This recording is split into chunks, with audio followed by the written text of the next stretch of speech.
Seigneur, c'est la seconde. Seigneur, c'est la seconde. Seigneur, c'est la seconde de me bénir. Seigneur, c'est la minute. Seigneur, c'est la minute. Seigneur, c'est la minute de me bénir. Seigneur, oui, c'est l'heure. Seigneur, oui, c'est l'heure. Seigneur, oui, c'est l'heure de me bénir. Seigneur, c'est le jour. Seigneur, c'est le jour. Seigneur, c'est le jour de me bénir. Seigneur, c'est la semaine. Soyez bénis.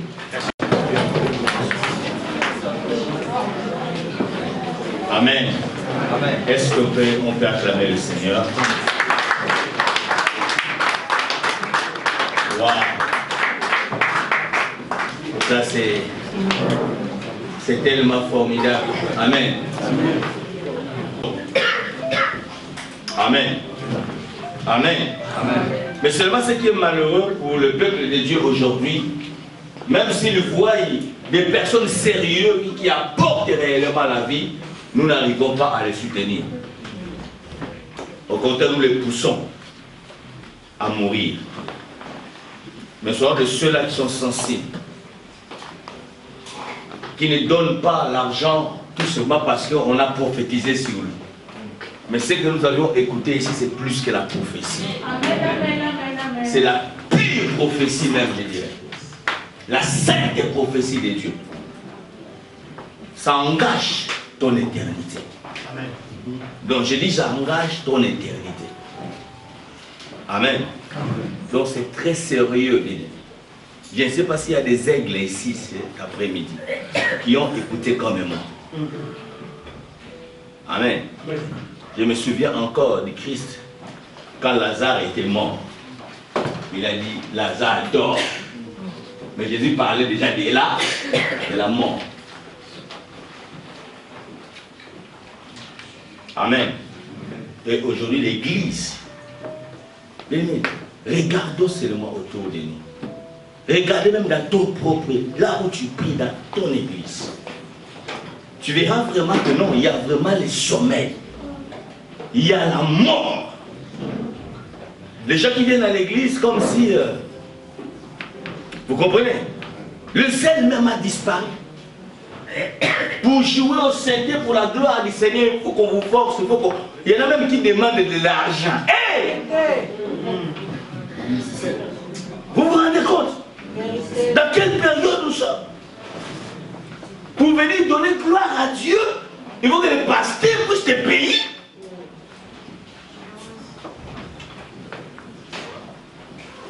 Amen. Bien-aimés, soutenons. Sachant que quand nous sémons dans ces champs de terre, le Seigneur se souviendra toujours de toi.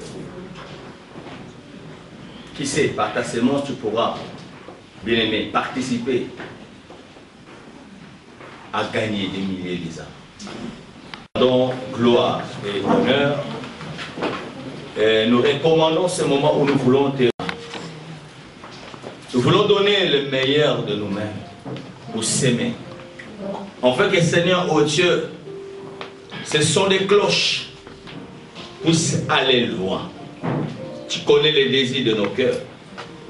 Tu connais la vision que tu as donnée à ton serviteur.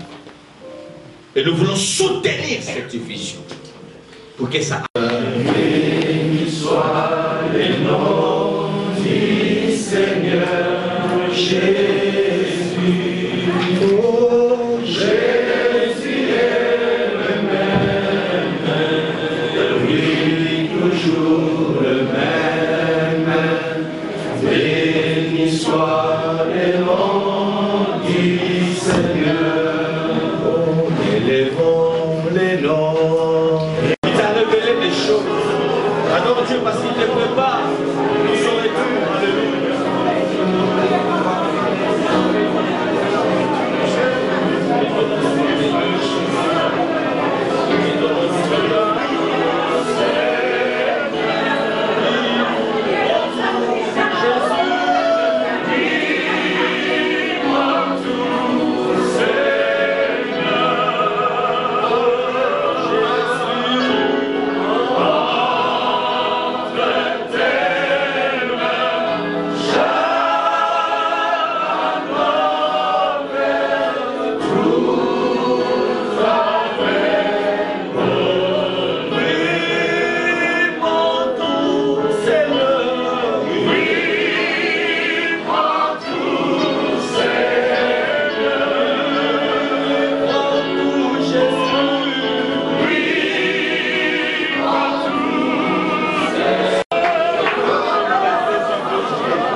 C'est par toi que les hommes ont parlé.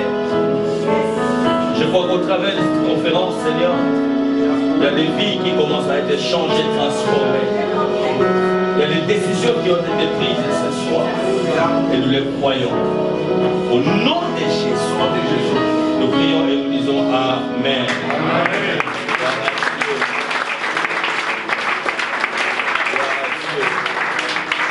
Amen. Nous sommes rentrés maintenant dans notre deuxième partie et je voulais relancer pour ceux qui sont venus en retard, il y a des pastilles, des syllabus pour tout ce que nous sommes en train d'apprendre dans cette conférence. Amen. Ça coûte que 20 €. Si tu en veux t'en procurer, quand tu as levé ta main, il y aura une soeur qui est déjà là, notre soeur Clara, qui peut t'en donner. Amen. Elle est juste là derrière. Donc tu lèves ta main et puis elle va s'approcher. Amen. Alors, sans plus tarder, nous laissons la place au docteur. Nous acclamons le Seigneur.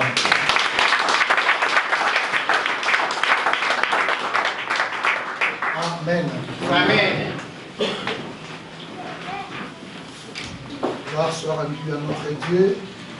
J'avais dit pour des raisons pratiques, ceux qui ont des fascicules me suivent page par page et ça fait du bien. Donc là, je suis à la page 10. Mais je voudrais récapituler un tout petit peu pour nos amis qui viennent d'arriver. Nous sommes dit, notre réflexion sur cette parabole sera basée sur le déroulement chronologique de faits. Nous sommes dit, il faut réfléchir sur la succession des faits du début à la fin de la parabole. Et nous étions arrivés ici, donc je fais une petite récapitule, où nous parlions sur l'assoupissement et l'endormissement. Le verset 5 dit, comme l'époux tardait, tout est s'assoupir et s'endormir. Mais la richesse grecque nous a amenés à aller plus en profondeur pour étudier les deux verbes. Les Français ne nous font pas ressortir la richesse qu'il y a dans ces deux verbes. Mais les Grecs nous a amenés beaucoup plus en profondeur. Le verbe s'assoupir vient de noustazo en grec, qui a le sens de sommeiller et d'être inactif. Et alors que le verbe s'endormir est kateudo en grec, qui nous donne le sens d'être mort, de mourir.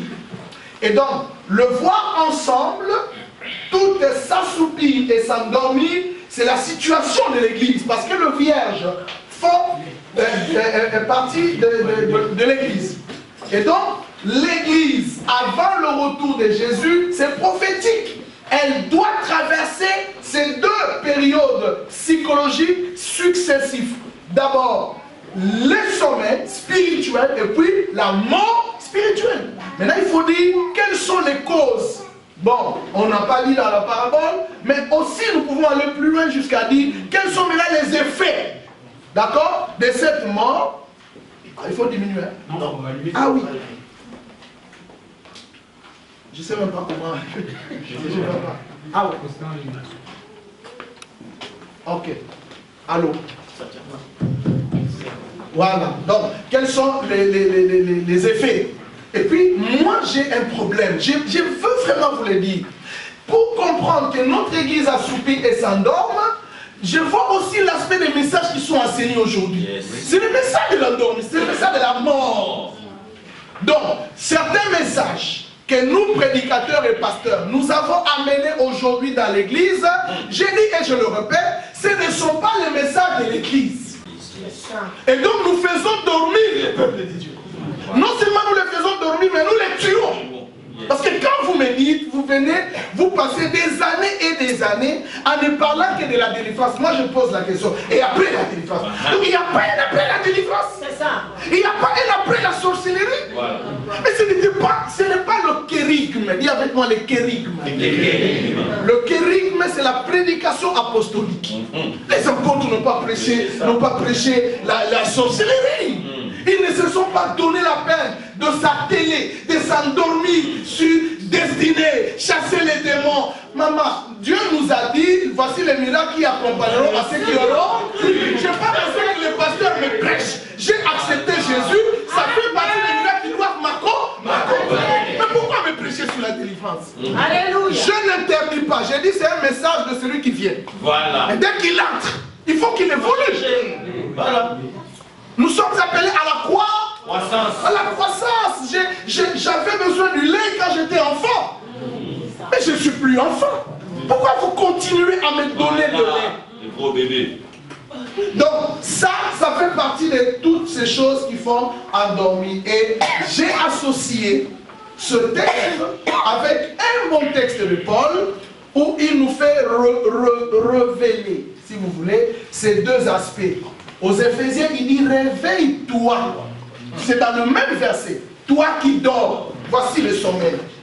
Et puis il ajoute relève-toi d'entre les morts. Voici la phrase. Donc il y a ceux qui dorment et ceux qui sont morts. Si je vais aller plus loin, on finira ici que dans ces deux aspects. Qui sont ceux qui sont morts et qui sont ceux qui dorment? Mais il y a un problème. Toutes les vies vierges, que ce soit les folles ou les sages, sont traversées par cet état.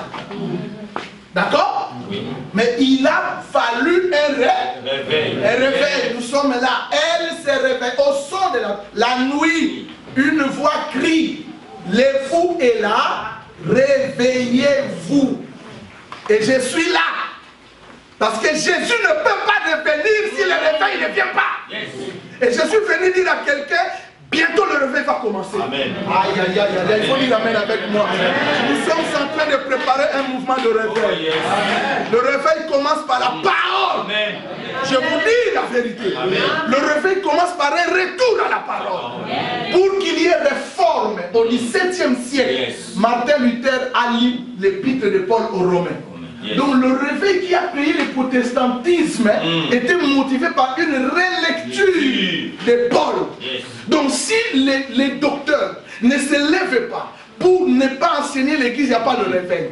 Nous prions beaucoup, mais le réveil ne vient pas là. Yes. Le réveil vient lorsqu'on connaît. Parce que vous connaissez et la vérité vous parle pas. Trop de prières, moins de connaissances, l'église est dans le sommeil. L'église est dans la mort. La Bible dit, dans l'église primitive, il persévérait. Un, dans l'enseignement. Deux, dans la... Non. Communion frère.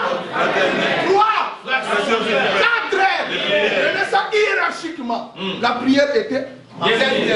L'enseignement était opprimé. Et le diable nous a séduit. Il a pris la prière, il a pris l'enseignement aux 40 jours. Mais sans connaissance. Aïe, aïe, aïe. Nous formulons notre méthode d'enseigner dans l'église d'abord l'enseignement. Et le ministère que Jésus a accompli, ce n'était pas le ministère de prière. C'était le ministère de l'enseignement. On doit associer à l'enseignement la prière. Je ne suis pas contre la prière, mais prenez l'enseignement, mettez-les avant. Amen. Il a dit enseigner, il n'a pas dit prier pour eux. D'ailleurs, on prie trop. L'église n'est pas une polyclinique. C'est ça. Il faut faire des chrétiens, des hommes capables de se prendre en charge. Tu as un problème, tu n'as pas besoin de faire de mais Jésus que j'ai, c'est ton Jésus. Amen. Les Jésus que j'ai, c'est bon, merci. C'est donc Jésus. Donc apprenons aux gens de se prendre en charge, de vivre la vie chrétienne seule. Parce que nous avons un défaut, nous faisons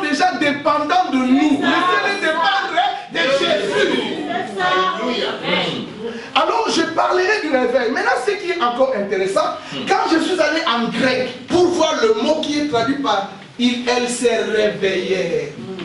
Mamma mia. Vous savez, le mot là, il est traduit en français par ressusciter. Donc en fait, le Seigneur voulait dire elle ressuscitait. Le réveil, c'est la résurrection de l'église. Amen. Il n'y a pas d'amen. Pourquoi? J'ai dit que le réveil, c'est la résurrection de l'église. Parce que l'église était dans les cathedres. Dans la mort. Lorsqu'il y a réveil, les gens sont reçus. C'est comme ce qui s'était passé avec Lazare. Jésus a dit Lazare dort. Mais Lazare ne dormait pas, il était mort. Et je vais les ressusciter. C'est maintenant l'heure de réveil. Et si je viens comme un prophète, le Seigneur est en train de préparer une armée des hommes et des femmes. Ils vont sillonner le monde entier pour répandre le réveil. Et le réveil va accompagner l'église maintenant. Par la puissance et par la parole. Les miracles seront manifestes. Les aveugles verront. Les sourds entendront. Les boiteux marcheront. La parole de Dieu sera prêchée avec force. Je dis amen, amen, amen, amen. Dieu est en train de préparer une armée du réveil. Ne cherchez pas le voyage. Le voyage se prépare pour le réveil. Dieu va vous donner les billets d'avion. Kwenda Vutuka. Parce qu'il y a des âmes à sauver. Aujourd'hui, il y a déjà le réveil chez les musulmans. Tous les pays de l'Afrique, du Maghreb, est en train de vivre le réveil. Les musulmans se font baptiser en milliers. Au Maroc, en Égypte, en Algérie, ce réveil a commencé. Et ça, c'est le temps où Jésus veut amener le dernier réveil. Ça, c'est le réveil pour une église de gloire. Parce que Jésus viendra prendre une église glorieuse. Une église glorieuse, c'est une église ressuscitée. Mais il est à la recherche des partisans du réveil. Avant d'aller réveiller, soyez vous-même réveillés. Et ça, c'est la conférence du réveil. Parce que Dieu est en train de réveiller une église. Et lui a dit, ils ont tué tous les prophètes. Jésus était moi seul.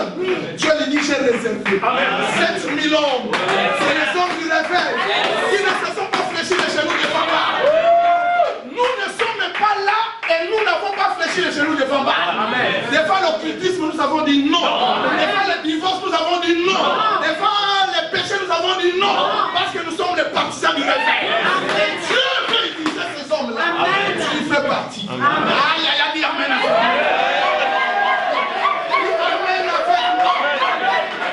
Aujourd'hui, en sortant de ces lieux, tu ramènes le réveil. Aïe, aïe, aïe, je vous communique le feu du réveil. Je reçois. Le feu du réveil. Partout vous passez, vous allez bouleverser. Vraiment comme prophète. Dieu prépare une armée du réveil. Avant l'arrivée de Jésus, tu feras des choses que tu n'as pas voulu.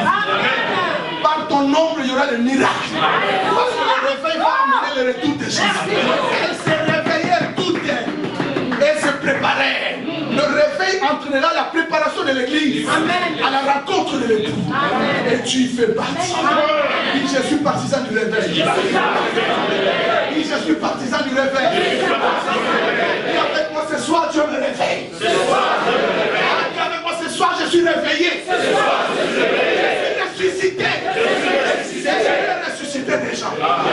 Spirituellement comme physiquement. Ce n'est pas impossible. Parce que Dieu t'a choisi. Tu n'es pas venu ici par hasard. Tu étais dans le programme de Dieu. Nous acclamons le roi de Dieu.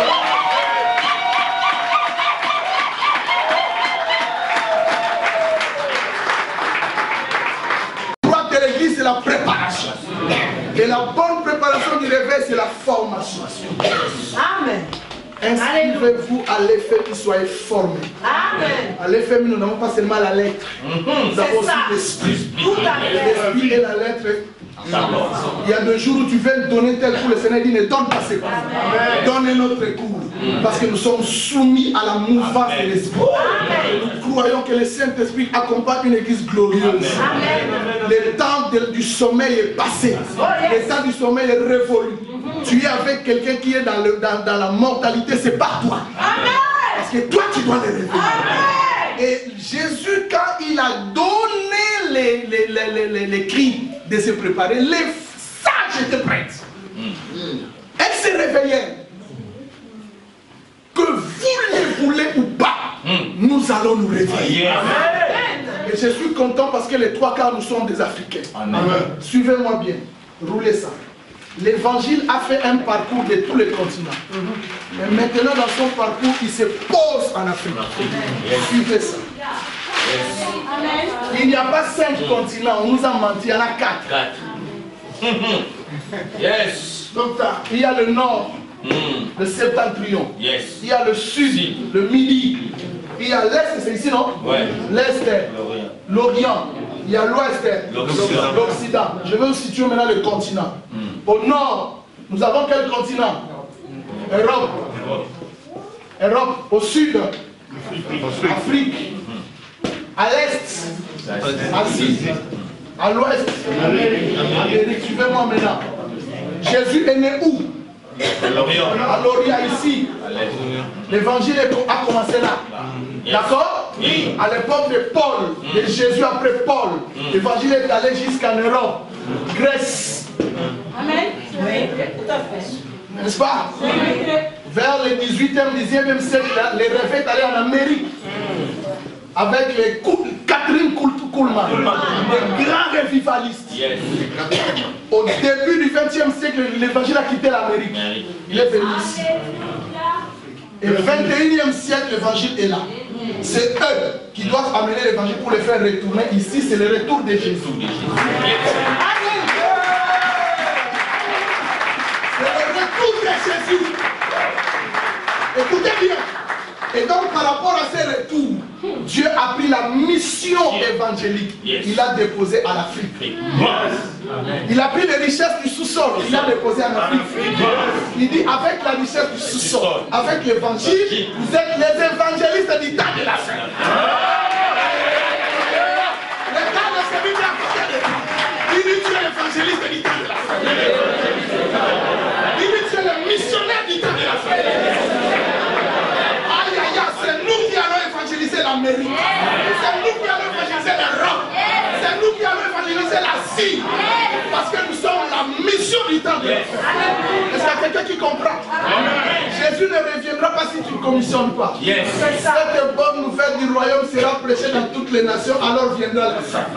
Dès que le réveil s'installe, l'évangile s'annonce. Vous n'avez pas besoin de 4000. Sortez les 4000. Le monde nous attend. Notre champ missionnaire n'est pas les 4000. Notre champ missionnaire, c'est le monde. Je suis en train de faire brûler la foi, la puissance du réveil. Voici le parcours de l'évangile. Que vous le voulez ou pas, c'est ça le parcours. Amen. Et donc, après que l'évangile soit arrivé à son cycle complet, Jésus revient. Et Paul dit jusqu'à ce que la totalité des païens soit entrée. Alors la porte sera fermée. Et donc, par rapport à la totalité des païens, Dieu est encore en train de patienter. Or, la patience de Dieu, c'est ta motivation à l'évangélisation. La patience de Dieu, c'est ta motivation à la mission. Ce n'est pas le temps de s'accaparer des fidèles.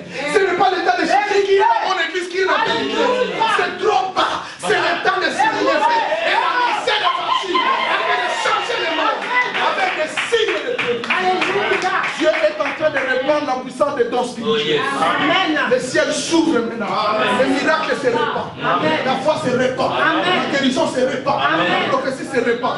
Vous aurez besoin de cette arme pour aller affronter. Parce que les femmes, quand les réveils a sonné, ils ont pris la lampe. Ils ont pris l'huile. Ils ont allumé. Aïe, aïe, aïe, aïe, aïe, aïe, aïe. Lors de réveil, nous allons prendre la parole. Nous allons prendre l'esprit et nous allons allumer. Et avec toi, j'allume le feu du réveil. Deux choses pour allumer le feu du réveil. Parole, prière. Amen. Tu as besoin de la parole. Tu as besoin de la prière. Amen.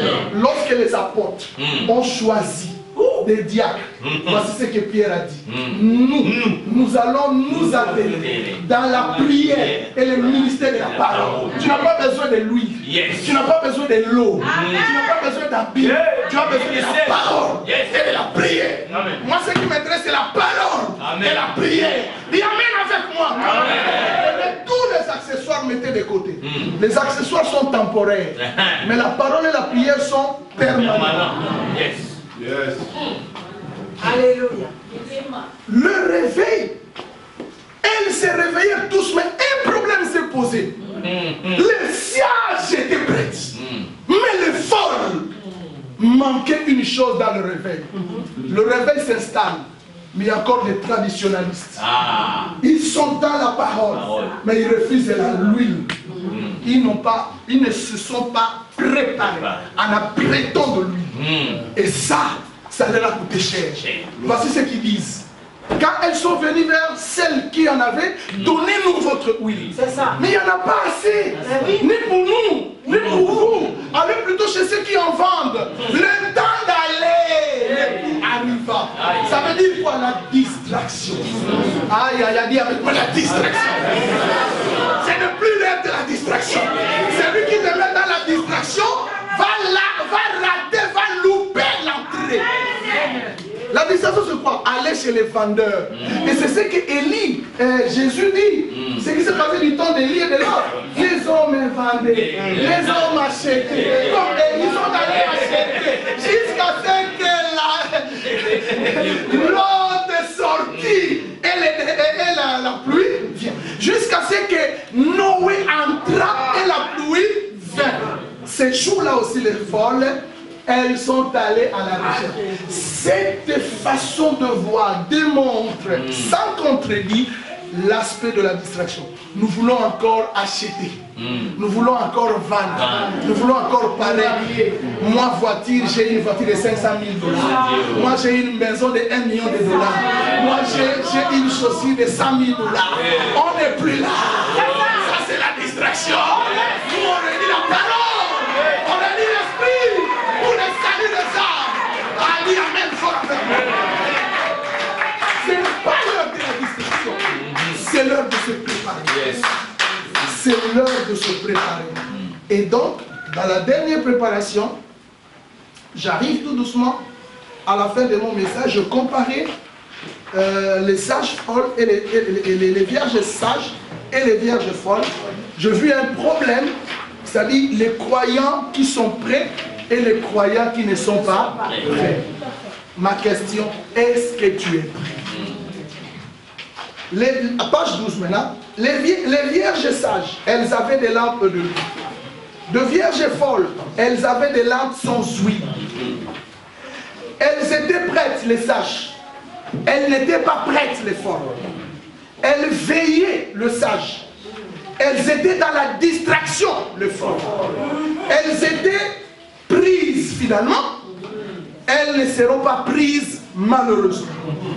Elles sont entrées dans la salle à temps, à l'heure. Elles ne sont pas entrées dans la salle parce qu'elles sont arrivées trop tard. Voilà cette comparaison entre ces deux types de chrétiens. En fait, ce n'est pas deux vierges comme c'est les deux types de chrétiens. On est face à ces deux types de chrétiens.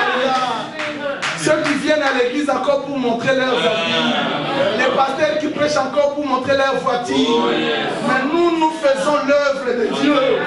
Et nous sommes prêts parce que Jésus revient bientôt. Que vous le voulez ou pas, l'église a deux groupes. Ceux qui sont prêts et ceux qui ne sont pas prêts. Ceux qui vont partir et ceux qui ne vont pas partir. Jésus a dit, deux femmes moudront ensemble. L'une sera prise et l'autre laissée. Deux mariés qui dormiront ensemble, l'un sera pris et l'autre laissé. Deux vierges qui avaient toute la même promesse, un groupe est entré dans la salle et l'autre, l'accès lui a été refusé. Tu as entendu ma question. Ces jours-là, entreras-tu? Oh Dieu! Ou l'entrée te sera refusée? Pourquoi? Parce que tu n'as pas été prêt. Regarde celui qui est à côté de nous. Sois prêt. Sois prêt, mon frère. Soyez prêts. Je prêche Jésus tout en étant prêt. Je suis dans ma salle de bain, je me lave, je prends mon bain tout en étant prêt. Au travail, je touche à la machine tout en étant prêt. Et là maintenant, ça nous amène au dernier chapitre, parce que nous avons dit qu'il n'y en avait que deux. On finit le premier, on prend le deuxième. Le deuxième, c'est... non, pas le deuxième chapitre, le point 8, s'il vous plaît, excusez-moi. Les tout derniers points. L'entrée dans la salle et la fermeture de la porte. La notion biblique de l'entrée. J'ai lu dans la Bible. J'ai fait beaucoup de similitudes. Je me suis rendu compte qu'il y a eu plusieurs types et natures d'entrée. Je considère d'abord la notion d'entrée avec Noé. Dans Genèse 7, Dieu dit à Noé, voici comment j'ai souligné ça. L'Éternel dit à Noé, entre dans l'arche. D'accord? La Bible dit Noé entra. Il entra dans l'arche après Noé. Là, c'est les animaux, je crois, 2 à 2. Une mâle et une femelle, comme Dieu l'avait ordonné. Donc, il y a déjà l'occurrence du verbe entrer dans ce chapitre 7 de Genèse. Il a fallu que les gens entrent. Et donc, il faut entrer. Entrer. Il y a un problème de l'entrée. Et si nous faisons la similitude avec, je disais Noé, non, la parabole, la Bible dit les sages sont à... Il y a une question d'entrée. Ma question, entreras-tu? Parce qu'il y a une question d'entrée. Pas seulement Noé. Deuxième, il y a Israël. Ils ont quitté l'Égypte jusqu'à aller où? À Canaan. Tellement qu'il y avait les désordres dans le désert, Dieu dit, tout le monde ne va pas, hein?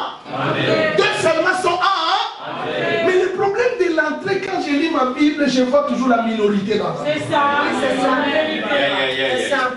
Et je suivais quelqu'un dernièrement qui a dit, quand la Bible dit peu seulement va entrer, vous croyez que la Bible blague avec l'utilisation de mots, des adverbes? Non, la Bible est claire.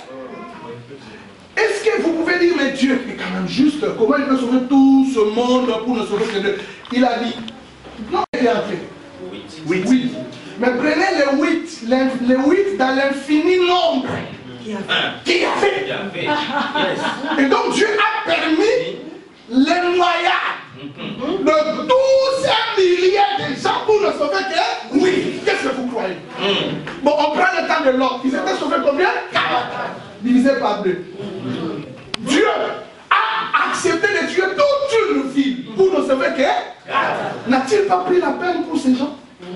Bon, arrivons maintenant à l'Israël, ceux qui avaient quitté l'Égypte jusqu'à Canaan. 2.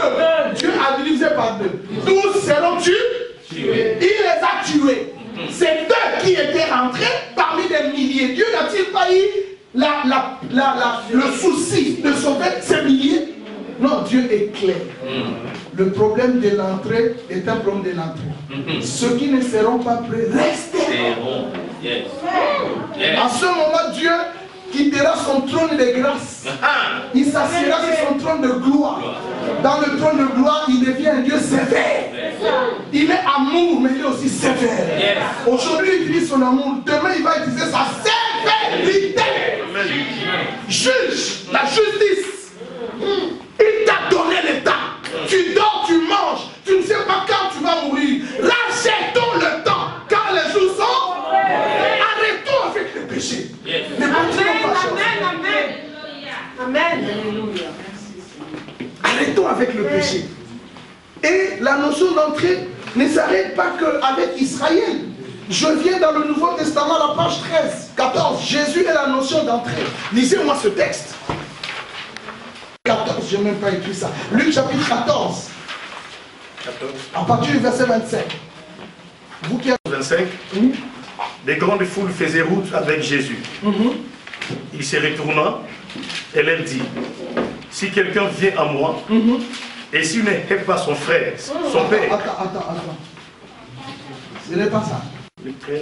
Luc 13, 24, merci. Luc 13, commence à partir du verset 23. Il lui dit, Seigneur, Oui. n'y a-t-il que peu de gens qui soient sauvés? Il leur répondit, efforcez-vous d'entrer par la porte étroite. Efforcez-vous. Attends. Efforcez-vous. Ça, c'est la réponse de Jésus. Reprends encore la question qui lui a été posée. Verset 13. Quelqu'un lui dit, Quelqu'un lui dit, Seigneur, Seigneur. n'y a-t-il que peu de gens qui soient sauvés? Et puis, cet homme-là, on dirait qu'il était un pessimiste. Bon, c'est peut-être pas un pessimiste. Il sent, bon, j'ai comme l'impression qu'il avait déjà suivi un message de Jésus. qui enseignait qu'il y a que peu de gens qui seront sauvés. Ok? Et il pose la question, au lieu de dire beaucoup, lui, il peut répondre à la question. Quelqu'un lui dit, Seigneur, n'y a-t-il que peu de gens qui soient sauvés? Il n'y a-t-il que peu de gens qui soient sauvés? Il leur répondit, efforcez-vous d'entrer par la porte étroite. Il y a la notion d'entrer. Toujours. Efforcez-vous de faire quoi? D'entrer par la porte. Continue. Car, je vous l'ai dit, beaucoup chercheront à entrer. Beaucoup chercheront à entrer. Le sage est fort, mais et ne les pourront pas. Ne les pourront pas. Ne les pourront pas. Est-ce que Jésus est-il si pessimiste pour décourager certains qui cherchent à entrer? Il dit beaucoup chercheront à entrer, mais ne les pourront pas. Pourquoi Jésus pouvait-il dire ça? Distraction. Ça ne s'arrête pas. Il y a aussi les apôtres et les thèmes de l'entrée. Actes chapitre 14, verset 22. Ça a commencé depuis Genèse, ça continue dans toute la Bible. Maintenant, nous sommes chez les apôtres. Actes 14, 22. La Bible dit ceci. Fortifions l'esprit des disciples. Oui. Les exhortant à persévérer dans la foi. Et disant que c'est par beaucoup de tribulations qu'il nous faut entrer dans les royaumes de Dieu. C'est par beaucoup de tribulations qu'il nous faut entrer. On nous a prêché un message de la paix retrouvée. Venez à Jésus, vous trouverez la paix du cœur. Vous allez, on dirait l'Afrique chrétienne, l'entrée dans la facilité. Ce message ne vient pas de Dieu. Ici, on me dit c'est par beaucoup de tribulations. Parce que quand il y a des tribulations, il y a un nombre qui abandonne. Et le Seigneur nous dit, quand bien même vous aurez des tribulations, prenez courage. Car j'ai vaincu le. Et c'est par beaucoup de tribulations que nous allons entrer. Parce que le diable ne nous laissera pas d'entrer. Et si nous rejoignons Jésus, quand il dit, beaucoup chercheront à entrer, mais ne le pourront pas, parce que certains seront retardés à cause des tribulations. Yes. La tribulation arrive, tu lâches, tu abandonnes. Persévérer. Vous serez maltraité à cause de Jésus. Persévérons parce que c'est la voie d'entrée. Quand Jésus nous demande d'abandonner certaines choses qui semblent être succulentes, mais c'est la souffrance, non? Abandonne, c'est la souffrance. Donc, il y a ces éléments qui nous montrent que l'entrée est facilitée. Et je lis aussi 2 Timothée 4, 18, ici. Il me sauvera pour me faire entrer dans son royaume. C'est-à-dire quand Dieu te sauve, il te sauve pour te faire entrer. Ça c'est une notion. Je prends une deuxième notion, la notion de la porte. Nous avons défilé avec la notion de l'entrée. Défilons maintenant avec la notion de la porte. Jean chapitre 10 verset 7 dit que Jésus est là. La porte. Donc, il faut entrer, mais ici, ce n'est pas dans ce contexte. Nous commençons d'abord avec l'époque de Noé. Genèse 7. Je n'ai même pas mis le texte, mais je crois qu'il avait déjà été lu. C'est Dieu lui-même qui ferma la porte de l'arche qui construisit Noé. La Bible dit, il entra mâle et femelle de toute chair comme Dieu l'avait ordonné à Noé. Puis l'Éternel ferma la porte sur lui. Ferma la porte. Jésus parlant de la porte, nous parle de 2 types de portes. La porte étroite et la porte large. Matthieu 7. Matthieu 7. Entrez par la porte étroite. Car large est la porte, spacieuse, et le chemin qui mène à la perdition. Et il y en a beaucoup qui entrent par là. Mais étroite est la porte, resserrée. Le chemin qui mène à la vie. Et il y en a peu qui les trouvent. D'abord, la porte est étroite. Elle nous avertit. Ce n'est pas une grande. Elle est étroite. Mais à côté de cette petite porte, il y a une porte qui est large. Alors, chaque porte est est accompagné d'un chemin, au fait. En fait, non pas, chaque chemin aboutit à une porte. D'accord? Alors, la porte est large, le chemin, il est spacieux. Et Jésus dit, beaucoup s'y trouvent. L'ambiance, la vie, les réseaux sociaux, tout ça. Il dit, étroite est encore la porte. Mais le chemin de la porte étroite, il n'a pas dit serré. Il a dit resserré. C'est pas serré, serré c'est serré. Resserré c'est serré de nouveau. Doublement serré. Jésus, Seigneur, vraiment. Pourquoi tu peux resserrer la porte à tes enfants? Et en plus il dit, il y en a peu qui l'apprêtent. Oh mon Dieu. Tu es déjà averti. L'entrée dans le ciel est comme ça. Fais avec moi l'entrée dans le ciel comme ça. C'est-à-dire, je dois faire un effort. C'est pourquoi Jésus a commencé par dire, efforcez-vous. C'est-à-dire, un certain effort doit être déployé. C'est-à-dire, il y a des choses que tu dois dire, pour lesquelles tu dois dire non pour entrer. Il y a des moments où il y a vraiment l'église et telle chose, tu dis mariage, attends. L'église, oui, ça fait partie de l'effort. Mais toi, quand il y a mariage, fête, et l'église, tu dis, ah, église, c'est un ami. D'abord, on trouve même des chrétiens, le samedi, il était en mariage, le dimanche, il dit, j'étais fatigué. Tu as encore des problèmes. Ah, j'ai dit, tu as encore des problèmes. Moi, la manière dont j'ai compris Jésus, d'abord l'église. Oh non, vous aussi, il y a déjà que je dors. Maman, pourquoi tu n'es pas venu? Il faisait froid. Ce n'est pas l'effort. Dans l'effort, froid ou chaud, je dois. Dans l'effort, mariage ou pas mariage, je dois. Apprenez à donner des priorités. Et Jésus doit être une priorité. Et moi, j'étais étonné de lire que dans l'église primitive, la Bible dit qu'ils étaient chaque jour assis au temple. Est-ce que nous prions chaque jour? Non. Donc là, c'était la vie chrétienne de chaque jour. Du lundi au lundi. Je dis du lundi au lundi. Mais Kitty, mettez-toi dans l'église. Les gens disent, Kitty, maman pasteur, je ne sais pas que nous il y a même qui dit ma fille. Il appelle son pasteur, ma fille. Attends, je l'appelle pas parce que je t'appelle avant ma fille. Ma fille, tu sais pas que moi là, les pieds ne marche plus bien. Pourquoi tu nous fais souffrir? Tous les jours assis au temple. Je ne pense pas que tu peux vraiment louper un jour sans venir à l'église et tu es tranquille. Tu es tranquille. Trouve ça normal. Faites un effort. Dis avec moi, je vais faire un effort. D'abord Jésus. Le reste après. La porte. La porte. Et encore j'ai compris que c'est difficile d'entrer parce que le Seigneur l'a dit. Beaucoup chercheront à entrer mais ne le pourront pas. Maintenant, en fin de compte, la porte sera fermée. La fermeture de la porte. Quand le maître de la maison, là maintenant je prends une autre analogie, Luc 13, 25. Lis Luc 13, 25. Donc on prend Luc 13, 25.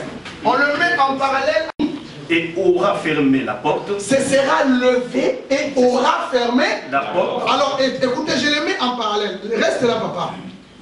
Quand le maître de la maison se sera levé et aura fermé la porte. Ça c'est dans Luc. Écoutez maintenant dans Matthieu. Pendant celle qui était prête entrèrent avec lui dans la salle des noces et la porte fut fermée. Alors j'ai souligné, la porte fut fermée de Matthieu, aura fermé la porte de Luc. D'accord? Première analogie. Deuxième analogie, vas-y. Quand le maître de la maison se sera levé et aura fermé la porte, et que vous, étant dehors, vous commencerez à frapper à la porte en disant, Seigneur, Seigneur, ouvre-nous. Vous serez dehors, vous commencerez à frapper à la porte, ouvre-nous. Ça c'est Luc. Écoutons maintenant Matthieu. Matthieu dit, plus tard, les autres vierges vinrent et dirent, Seigneur, Seigneur, ouvre-nous. D'abord, il était leur Seigneur. Mais leur Seigneur les a fermé la porte. Voilà. Regarde ton voisin, dit, ton Seigneur peut te fermer.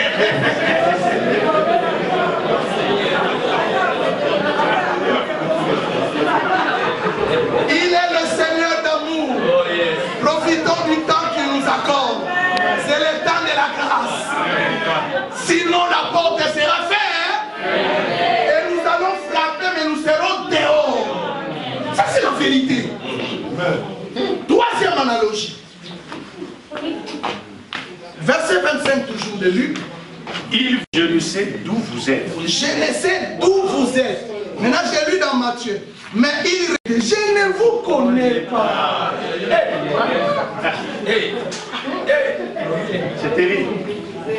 Attends. Qui sont des chrétiens? Nous tous. Celui qui est chrétien, lève sa main.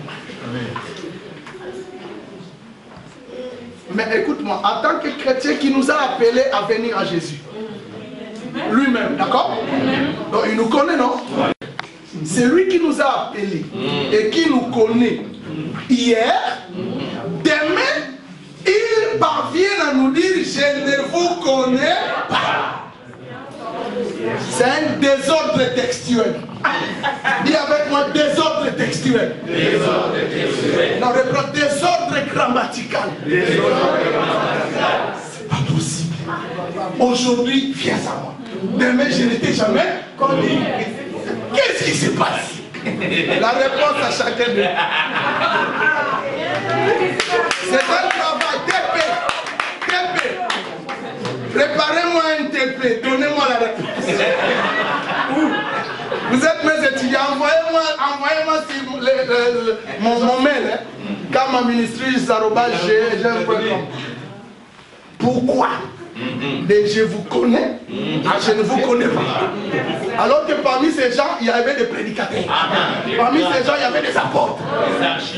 D'ailleurs, je réfléchissais. Tu sais, je suis en train de réfléchir sur Judas ces derniers temps. Un apôtre possédé. En plus. La Bible a dit Satan entra en Judas.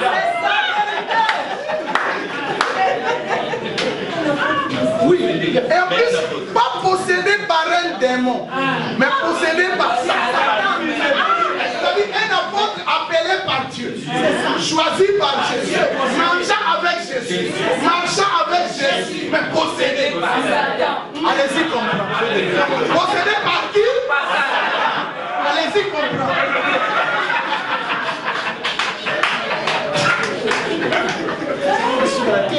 C'est grave. Non seulement possédé, mais l'apôtre voleur. Ça, c'est le chant qui dit. Il dit, Judas était voleur. Donc, si j'enlève le péché de voleur, je mets un autre péché, un apôtre impudique. Voilà. Ils sont nombreux. Un apôtre polygame. Voilà. Ils sont nombreux. Moi, je ne suis pas comme les apôtres. Quand je parle de l'apostolat, je mets tous les ministères. Amen. Prophète, docteur, pasteur, possédé, évangéliste.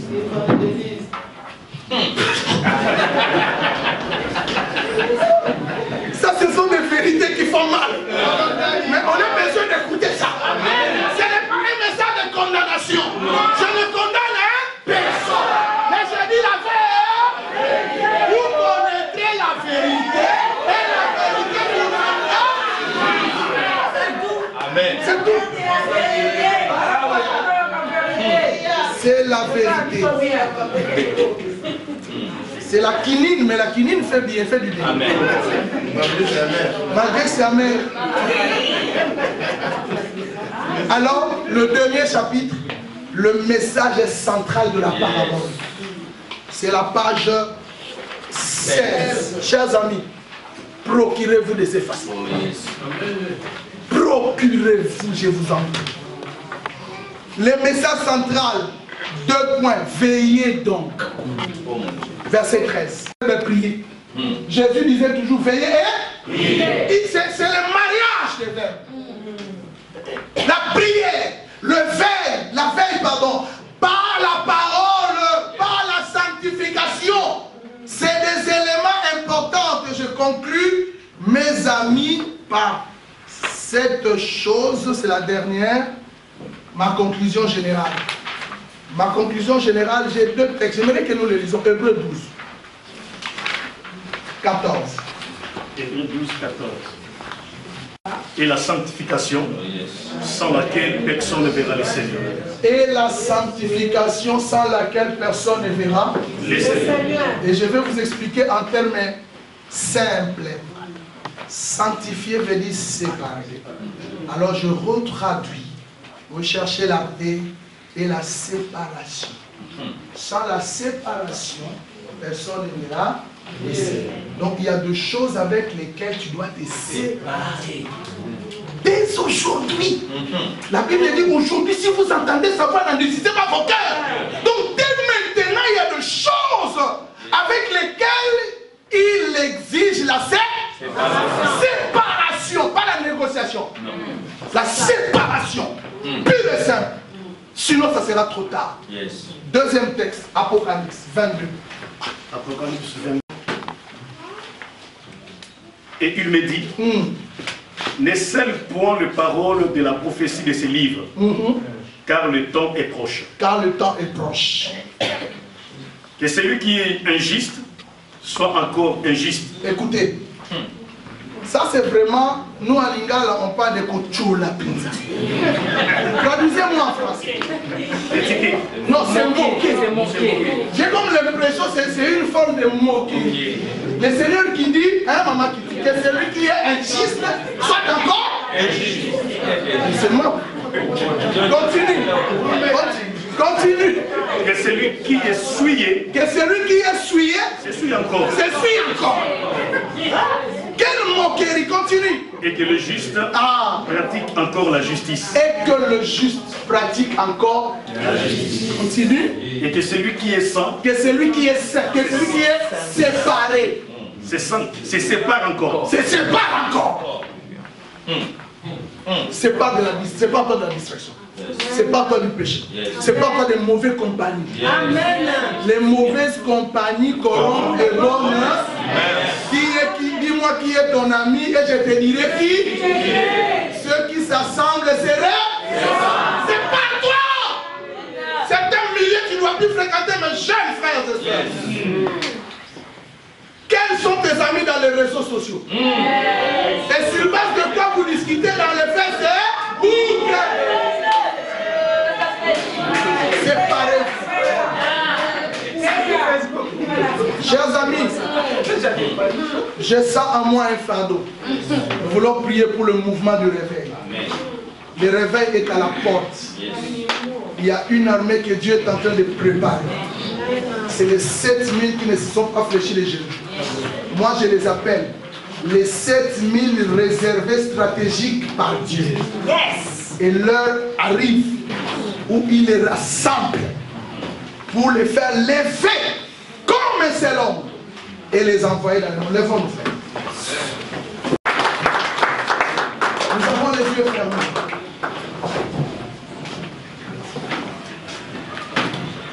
Ferme tes yeux.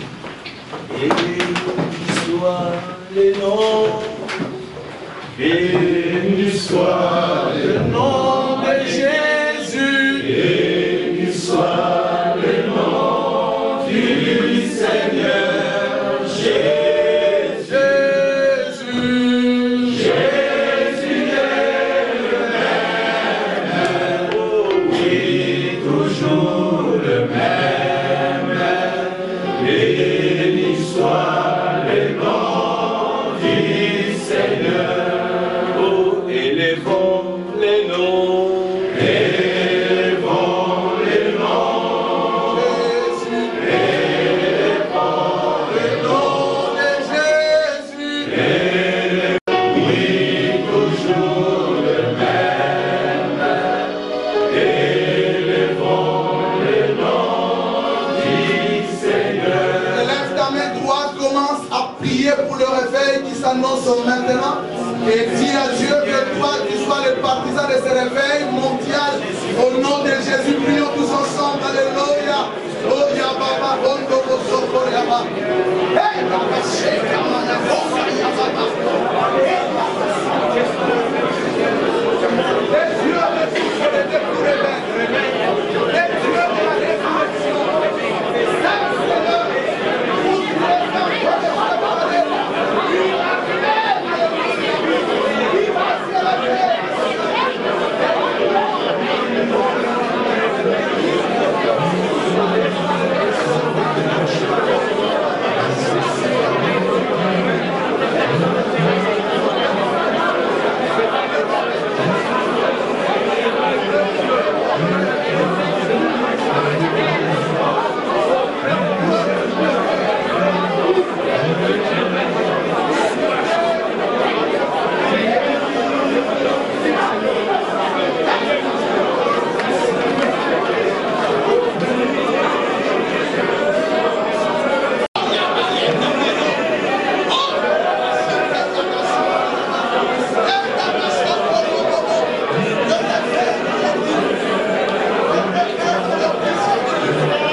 Tu es un élu de Dieu.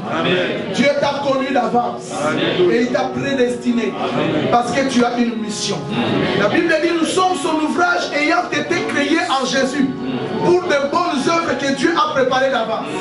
Maintenant, ma prière, je veux que Dieu t'équipe. Et Dieu va t'équiper pour cette mission. Dis maintenant, réponds à cet appel maintenant devant le Seigneur. Dis, Seigneur, je suis prêt. Envoie-moi. Fais-de-moi ce que tu veux. Prends cet engagement. Dis à Dieu, tu es prêt. Dis à Dieu, tu es prêt. Dis à Dieu, tu es prêt. Dis à Dieu, je suis prêt. Dis à Dieu, je suis prêt. Pour la mission finale.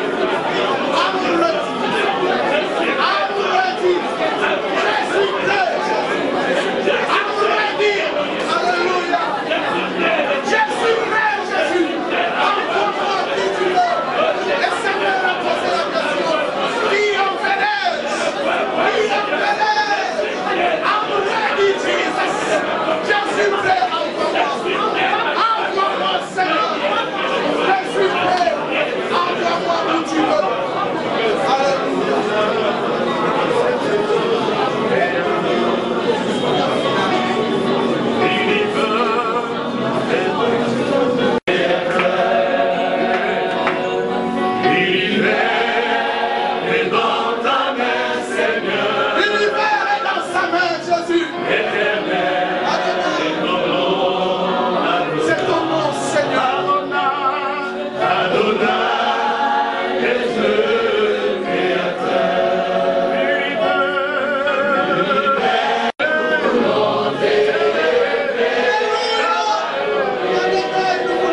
côté.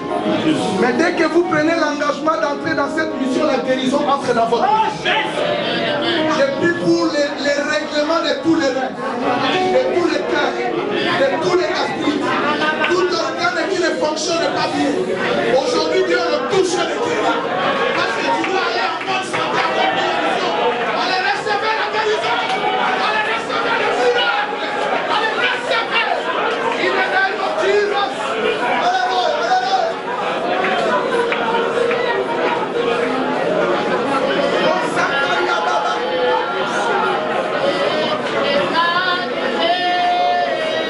avec ce cantique, il est parmi nous. Dieu est avec nous ce soir.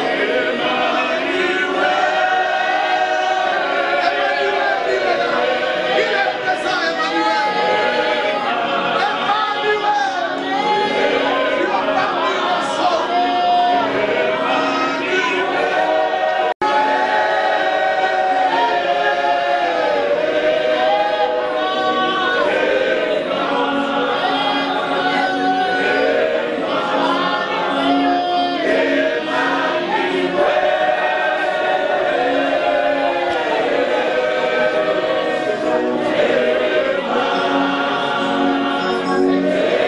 Écoutez, disons merci à Dieu qui a été alpha de cette conférence et il est oméga. Prions, bénissons-les au nom de Jésus. Elohim, le Dieu de grâce, le Dieu de la pasteur, papa, le Dieu de Alpha, le Dieu de Oméga, le Dieu a commencé avec le Seigneur. Nous voici les agents de la parole. Merci, merci, Emmanuel, toi qui es Dieu, au milieu de nous, Seigneur de grâce. Merci, Seigneur, Dieu parmi nous. Merci pour ta grâce. Merci pour toutes les choses. Toi qui es le véritable de Seigneur de gloire. Règne, papa, Seigneur.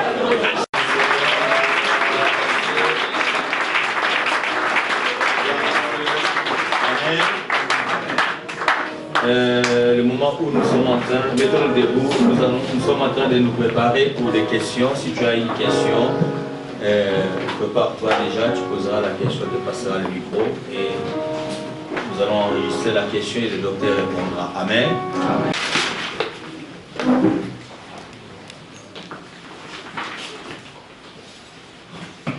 Genèse. Dieu créa pendant 6 jours et s'est reposé le 7e jour.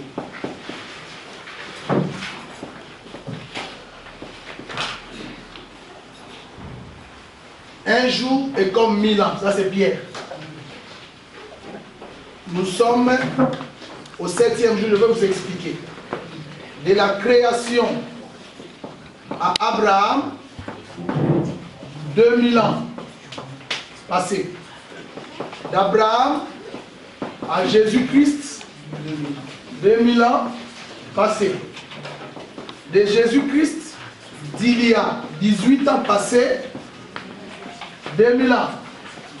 D'accord? Nous sommes en 2019. Non, les 19 ans passés. Nous sommes en 2019. Donc, à partir de 2000, l'an 2000, nous avons totalisé 2000 ans. Maintenant, nous sommes rentrés dans les 19 ans d'un autre 1000 ans. D'accord? Je ne sais pas si vous avez compris la logique. Je répète. De la création à Abraham, le monde a fait 2000 ans. D'Abraham à Jésus, le monde 2000 ans. de Jésus, il y a 2000 ans. Ça fait 6000. Très bien. Et depuis 2001, nous sommes entrés dans 7e 1000 ans. Je suis dans cette théorie.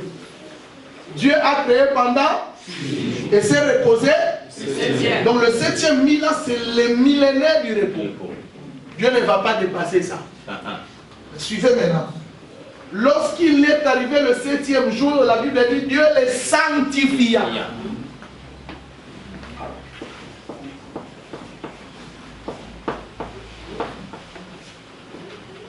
C'est le millénaire de la sanctification. Si nous prenons cette théorie et que nous entrons dans cette millénaire, 7e millénaire, depuis 2001, et maintenant nous sommes en 2019, voici le message.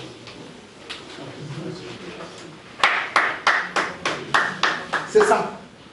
Parce que nous devons dire à ce peuple d'apprêter et leur non et leur oui. D'où ils doivent se séparer de toute distraction parce que Jésus revient. Voici le message. C'est clair. Et une autre question. Et encore, oui.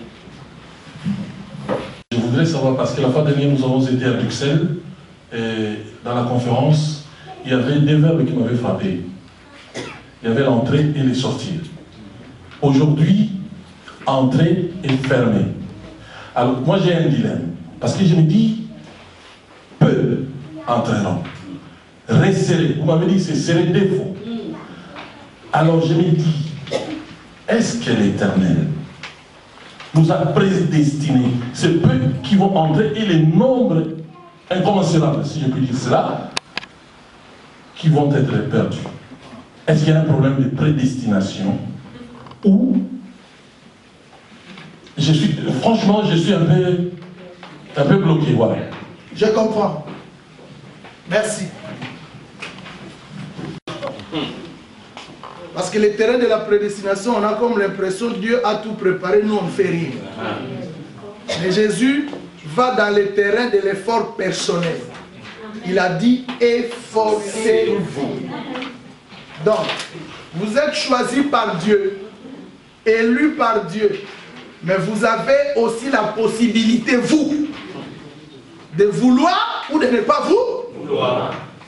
Donc, en fait, Dieu, n'oubliez pas que dans la notion de la prédestination, Dieu laisse le libre arbitre. Tu es capable de prendre une décision pour amener à bien ta vie. Il dit, plusieurs chercheront. Ce n'est pas qu'ils ont été prédestinés à entrer dans l'affaire.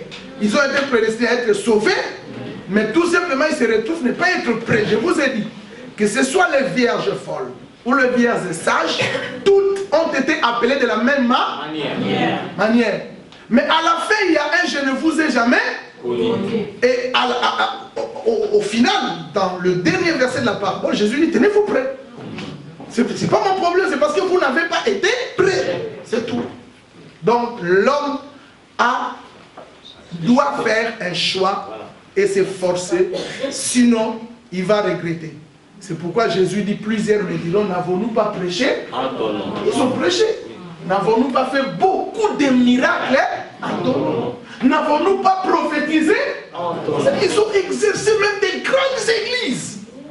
Mais je leur dirai, je ne vous ai jamais connu parce que vous ne faites pas la volonté de Dieu, de mon Père. Donc, chacun de nous doit être interpellé. Merci. Oui. Celles qui nous semblent très bien, mais j'aimerais en fait comprendre d'où elles viennent. La première concernait le cycle du réveil.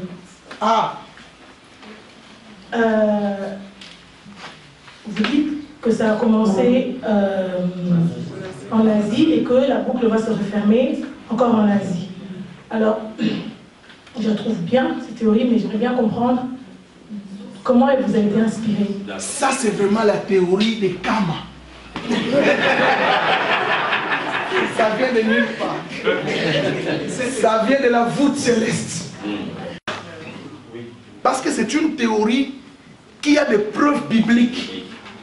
C'est-à-dire, dès que l'évangile, Jésus est né, c'est parti. Paul est allé en Europe. Et le message de l'Europe, jusqu'à ce que l'Europe a traîné longtemps le réveil, il y avait la mortalité de l'Église, les Martin Luther, les grands revivalistes, les Jean Calvin, les Français, tous ces gens, le Jean Hus, le John Wesley anglais, ils sont les hommes du réveil. Ils sont arrivés jusqu'à ce qu'ils ont amené le réveil en Amérique. Nous avons vu le réveil bouger les Amériques avec, au début, les églises pentecôtistes, les assemblées de Dieu, d'origine américaine. Les dons spirituels s'est répandu. Les grands hommes, j'ai même de noms que je peux vous citer de l'histoire. Et après, c'est aujourd'hui en Afrique. On voit comment les églises africaines les dimanches sont peuplées que les églises européennes. J'ai compris. D'accord, donc cette théorie, celle-là c'est pareil. Alors ma question, j'ai une deuxième question, puisque vous l'avez présentée. Savoir si vous l'avez, enfin vous avez écrit, parce que ça serait intéressant. Cette théorie-là? Oui. Non, pas encore.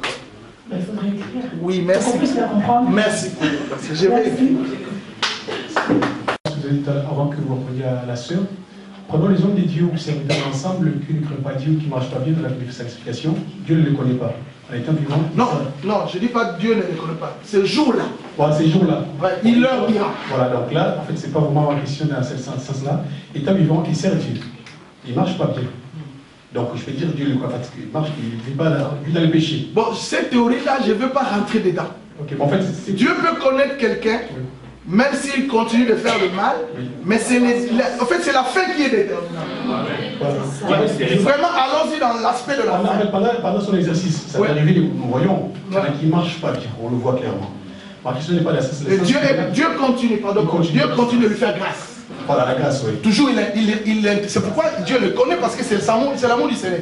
Même aujourd'hui, Dieu a interpellé nombreux parmi nous. Hein. Ça aussi. Voilà, vas-y. Voilà. Mais il y a les seuls, en fait, des fois, on le reproche, encore ils sont reprochés, pendant ici, il y a des soins qui écoutent, ils ne pratiquent pas la parole. Mais ma question, c'est les brebis, les pauvres, les personnes dans cette église-là. La souci, c'est quoi? C'est là le problème. C'est là. Il dit, vous ne voulez pas entrer. Mais vous faites de ceux qui vous suivent 2 fois plus candidats de l'enfer. Donc être derrière une telle personne, c'est devenir 2 fois plus candidat. Ça c'est Jésus qui l'a dit. Hein. Vous n'entrerez pas vous-même, mais vous empêchez aussi les autres d'entrer. C'est pourquoi vous aussi les fidèles, discernez où vous allez. Amen. Vous avez aussi la responsabilité. Vous avez aussi la responsabilité. Merci, c'est ce que je peux dire.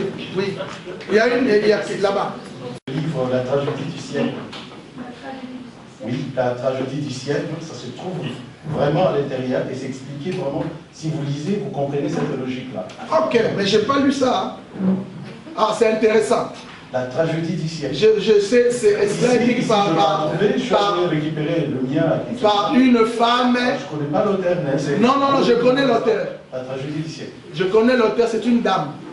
Elle est professeure, elle est dans les Adventistes du 7e jour. Ah, voilà. Je crois Eliane. J'ai lu, j'ai essayé de frôler ça, mais bon, ça faisait longtemps.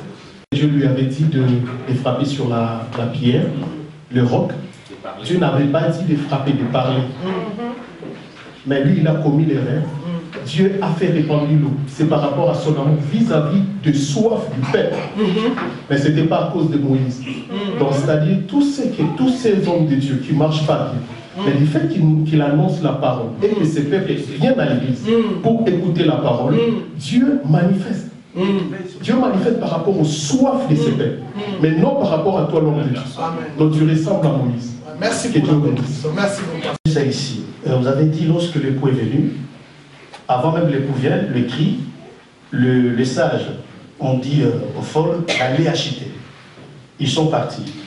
Ils ont acheté. Ils ont acheté où? Est-ce qu'ils ont eu l'huile? Et les gens qui ont vendu l'huile, pourquoi ils n'ont pas entré? Je ne sais pas, expliquez-moi là. Voilà, j'ai posté parabole. La parabole, quand on le dit, quand Jésus donne la parabole, tous les petits détails de la parabole ne sont pas à considérer. C'est les décors de la saga. Donc, ça fait partie du récit, mais c'est pour décorer. C'est comme les figurants. Ils sont personnages dans l'histoire, dans le film, mais ils n'ont pas de rôle. Donc, ne me dis pas où ils sont allés. Ça ne sert à rien, ça n'a pas d'importance. Ne me dis pas pourquoi ils sont partis. Non, ça sert. Prenez l'essentiel dans la compréhension de la parole. Sinon, vous allez fausser la démarche herméneutique. Tu comprends? Amen. Très bien. En tant pasteurs dans des églises qui ne marchent pas dans la crainte du Seigneur. Et nous, les fidèles, si on remarque, on sait que ce pasteur-là, il ne marche pas dans la crainte. Il faut que nous, chrétiens, nous, fidèles de cette église, qu'on fasse quand on remarque qu'un pasteur ne marche pas dans la crainte du Seigneur. Sortir de l'église ou demeurer dans l'église. Ça, c'est des bonnes questions, mais c'est des questions qu'on traite dans l'éphémisa. Soutiens dans tes prières et laisse-toi guider par Dieu. C'est Dieu qui sait comment il va te conduire. Moi, je ne te dis pas de sortir de l'église, je dis prie pour lui. Même jeûner. Nous montrons le doigt, mais nous ne jeûnons pas pour nous plaire. C'est ça le problème. Amen, ma soeur. Il faut les critiquer. Toujours. Une histoire, en fait, qui est hors, c'est pas, en fait, c'est pas réel. En réalité, c'est pour transmettre un enseignement. Du coup, c'est considéré comme hors temps et hors espace. C'est une histoire qu'on va raconter juste pour transmettre. Donc, il ne faut pas le remettre dans un cadre. On ne le remet pas dans un cadre parce que tout ce que vous devez en tirer, en fait, c'est le message qu'il transmet, mais le contexte dans lequel il est raconté n'est pas réel. En fait, c'est ça. C'est une figure de littérature. C'est une figure de style, en fait. C'est une figure de rhétorique. Très bien. Voilà. Merci beaucoup. Il y a une question. Lorsque ces gens disent Seigneur, Seigneur, ouvre-nous, est-ce que moi je crois que Dieu veut sauver tout le monde, moi c'est ce que je crois. Je crois qu'il veut sauver tous les hommes, il dit qu'il veut que tous parviennent à la connaissance de la vérité. Moi je crois qu'il veut sauver tous les hommes, mais en tant qu'homme qui est sauvé, on est enfant spirituel, on va dire ça, mais Dieu il attend qu'on porte cette croix, qu'on vit cette vie de sanctification. Donc, c'est Galates qui dit que l'héritage, c'est pour les fils, c'est pas pour les enfants. L'apôtre Paul, il insiste sur ça, de ne pas être des enfants spirituels, ballottés à tout vent de doctrine, à boire du lait. Alors, est-ce que Dieu, il veut que chaque personne qui l'accepte comme Seigneur et Sauveur, il grandisse pour pouvoir vraiment rentrer dans son appel, dans son royaume, parce que même notre âme, elle doit être changée aussi au fil de la renouvellement des pensées. Moi, c'est ce que je crois. Oui, tu as raison, parce que ça, Dieu m'a dit, donne ça gratuitement. Aujourd'hui, je suis dans 160 pages déjà. La vie chrétienne, seulement. Dieu m'a dit, répands-les. Les pasteurs doivent aussi enseigner ça dans leurs églises. Mais qu'est-ce que j'ai dit? C'est ta réflexion. Au fait, je l'ai expliqué en passant ici, l'église a un problème. Parce que certains messages, ce n'est pas le message de l'église, je l'ai dit. Par rapport à cet enseignement, j'ai pu élaborer 4 étapes de la croissance dans la vie chrétienne. D'accord? La première étape de la croissance, l'étape d'enfant. Alors cet homme qui est enfant, il a encore besoin du lait pour sa croissance, Pierre le dit. Mais nous ne devons pas nous éterniser ici. Nous devons passer à une autre étape de notre croissance. Papa, si tu es un parent, tu peux t'asseoir. Si tu es un parent et que tu as un enfant qui à 20 ans, il reste enfant, il y a un problème. Tu vas aller dans une école spécialisée. Parce que la deuxième étape, on parle d'homme fait. Et d'homme fait, la Bible parle de la nourriture solide. Donc tu dois arriver là. Mais tu ne dois pas t'éterniser là. L'homme fait va nous amener à la troisième étape, l'étape des maîtres. Depuis longtemps, vous devriez déjà être des maîtres. Vous avez encore besoin qu'on vous enseigne. Après cette étape, toi deviens un instructeur. Voilà. Toujours. Même au niveau de l'université, la carrière estudiantine nous amène jusqu'à devenir des maîtres. Le troisième cycle, si tu finis, tu deviens docteur. C'est pour enseigner, non? Mais tu traverses les étapes. On ne doit pas rester enfant pour apprendre. À un certain moment, on doit se lever pour aussi enseigner, apprendre aux autres. Paul disait que j'étais enseigné. Enseignez-les aussi à d'autres qui soient capables de les enseigner aussi. Voilà. Et puis enfin, Paul parle de la stature parfaite du Christ. Du Christ. Ça, c'est la dernière étape. Et la stature parfaite du Christ, voyez le mot parfait. Ça veut dire que tu dois arriver, tu dois atteindre la perfection. Écoute Paul ce qu'il dit aux Philippiens. Je n'ai pas encore atteint la perfection. Donc il était là. Il dit je cours pour l'atteindre. Mais j'ai fait une chose. Oubliant ses billets en arrière, mais forçant vers l'avant. Maintenant, ma question, dans toutes ces étapes, tu es où? Wow. Tu es dans quelle de ces étapes? Voilà, merci beaucoup, que Dieu vous bénisse.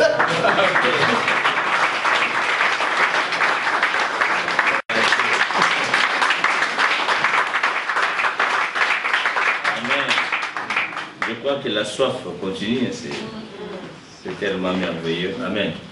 On a envie de rester, de continuer à écouter. Parce que ça continue à couler. Amen. Voilà. Et pour aller encore plus vite, avant que notre professeur puisse faire la présentation. Pardon? Non, c'est juste, je voulais savoir si vous allez commercialiser le... Là, c'est le docteur qui va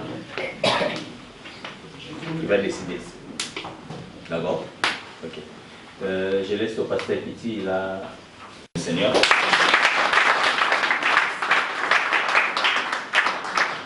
En fait, je voulais juste dire qu'après ce message que nous avons tous entendu, nous avons tous, je pense tous, moi la première, été bénis. N'est-ce pas? Chacun de nous ici a reçu. Mais il y a une chose qui me chagrine un peu. Je vais être sincère, hein? Je ne suis pas langue de bois. Vous voyez cette belle salle? Ça coûte, n'est-ce pas? Le déplacement de Docteur avec son épouse, ce n'est pas gratuit depuis la Belgique, n'est-ce pas? L'hébergement à Paris, ce n'est pas gratuit non plus, n'est-ce pas? Vous allez peut-être me dire, mais pasteur, on parle toujours d'argent à l'église. Mais rien ne se fait sans argent. Le fascicule qu'on a eu tout à l'heure, l'imprimeur ne nous dit pas, comme tu es docteur, je te le donne gratuitement pour que tu aies enseigné aussi au peuple. Vous êtes d'accord avec moi? Ça coûte. Je suis peut-être à 4 postes de dépenses. Ils ne sont pas... Rien n'est gratuit. Je veux vraiment vous exhorter, bien-aimés, à bénir cet homme. Si on peut apporter une corbeille, s'il vous plaît, à le bénir.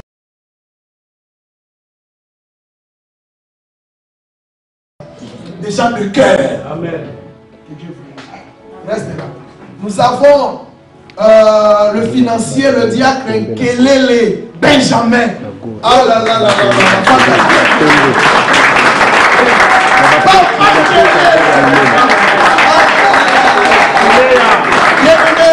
c'est une bénédiction. Avoir des gens comme ça, moi je dis Seigneur, ces gens ici dorment tranquille. Amen. Ils s'en chargent. Merci papa. Restez là. Nous avons notre secrétaire, la sœur Clarisse. Viens maman. Là, maintenant, papa, très reconnaissant à ta maman. Et puis notre chargé de médias, le pasteur Constant. Hein? Viens papa. Quand les gens nous suivent en direct, voilà le travail. Il a sa chaîne de télévision. Mais nous avons accepté de travailler en partenariat. Aujourd'hui, nous avons des étudiants qui étudient en ligne depuis le Canada, les États-Unis, la Hollande. Wow. C'est-à-dire, moi je suis dans la salle, eux ils sont dans leur maison en train de suivre. Yes. Grâce à son travail. Et puis ils payent en PayPal. Tout est bien organisé grâce à son travail. Et même ce qui vient d'être enseigné, il y aura des images qui vont passer sur les réseaux sociaux. C'est fantastique. Que Dieu te bénisse. On peut acclamer encore pour le Seigneur.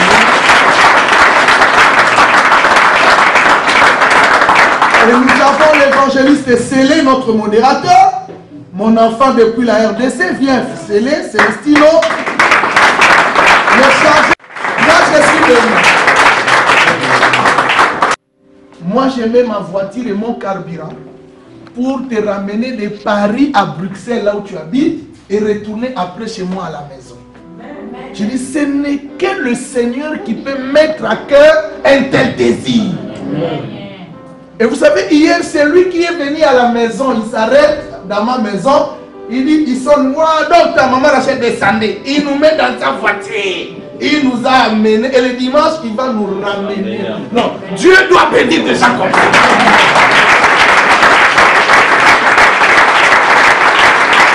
Si vous pouvez suivre son exemple, bénissez pendant qu'il faut bénir. Merci, merci, merci. Si j'ai oublié quelqu'un, vraiment, nous bénissons l'église Hébron. Nous bénissons. Oui, maman. Ah, Fred, lui. Notre directeur. Lui, c'est le directeur de l'FMI, en fait. L'FMI international. Quand on ouvre l'FMI partout, il est avec moi. Pour l'instant, on était allé avec lui à Cologne. Il y a l'FMI à Cologne. À Cologne, j'ai 15 pasteurs en Allemagne. Il y a l'FMI à Rennes. À Rennes, j'ai 15 étudiants. Bientôt l'FMI à Lyon. Il y a FMI Bruxelles. J'ai un des étudiants de Bruxelles. Mets-toi debout. Un des étudiants. Il y a l'autre qui est là-bas. Henri. Un des étudiants de l'FMI Bruxelles. Et je vais vous présenter aussi le comité de Bruxelles, parce qu'à Bruxelles aussi, il y en avait une conférence et il y avait un comité qui avait organisé. Maintenant, vous allez travailler en conjointement. Pasteur Simon venait de Bruxelles. Ils ont quitté la Belgique, ils sont venus comme vous avez quitté Paris. Vous étiez venus, eux c'est le comité. Et à Bruxelles, c'est lui qui est le responsable. La salle de l'FMI de Bruxelles, c'est comme la salle du pasteur Constant, c'est sa salle. Il a mis à disposition de l'école. Il a été étudiant à l'FMI. L'FMI l'a béni. Aujourd'hui, il a une grande église. Il vous donne le témoignage. Tout ce que l'école a fait en lui. Aujourd'hui, l'église est nourrie, bien nourrie. Amen. Gloire soit rendue à notre Dieu. À lui toute là. Merci. On peut acclamer. Merci.